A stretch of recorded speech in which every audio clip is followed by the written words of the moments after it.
There is nothing from human experience that can let us believe that something came from nothing. Look at everything around you. Where did it all come from?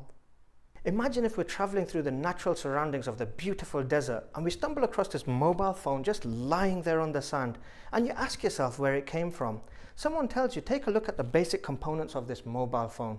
You've got the outer plastic and you've got the silicon chips inside. Someone tells you plastic is produced from oil and the silicon is produced from sand. And it's then explained to you that over the course of millions of years, the oil beneath the desert is caused to rise and merge with the sand, and through the heat of the sun and the heavy desert winds and strikes of lightning, these extraordinary events caused the creation of the mobile phone to occur. Just like that. Ridiculous, right? And it's ridiculous because everything about this mobile phone points to a design. It's too perfectly shaped and formed, and its features are too sophisticated for it to have appeared so randomly. Only Earth sustains life as we know it today. Everything that we know about Earth suggests that it was created to support life. The size of the Earth is immense, yet there it is floating in the universe orbiting the Sun. At the same time, it's tilting and spinning on its own axis. Just think, if the Earth was to go around the Sun any faster, we could break out of orbit and all life would end as we spun off into the vast universe. Likewise, if we were to orbit slower, we would be drawn closer to the Sun and burn up.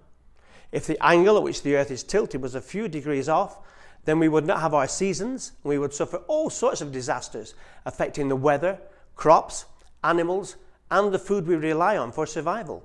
And what about the Moon? Have you noticed how fully it hides the Sun during a solar eclipse, even though it's nowhere near the size of the Sun and it's millions of miles away? Everything is in its place, working in perfect precision. Can you imagine what levels of calculations are required to achieve this level of precision?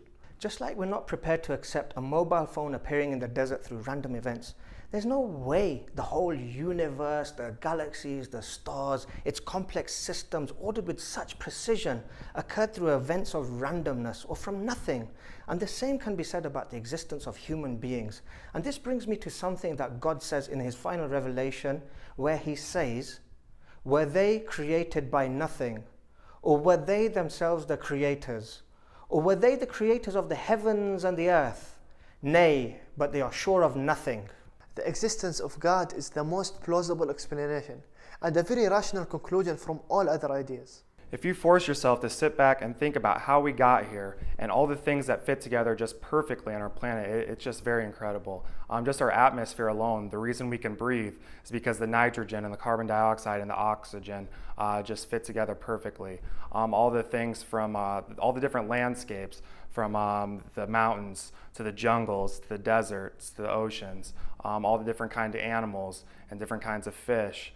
You just have to come to one conclusion, and at the conclusion for me and obviously many other people is that there's one supreme being or supreme intelligence that created everything.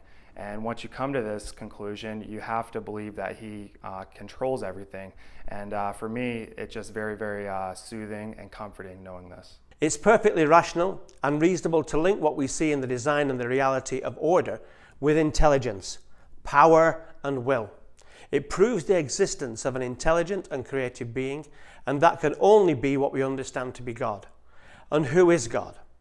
Well, we know about God through what God himself has revealed in his final revelation, the Quran.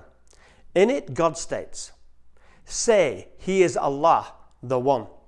Allah is the self-sufficient master upon whom all depend. He begets not, nor was he begotten, and there is none co-equal or comparable unto him."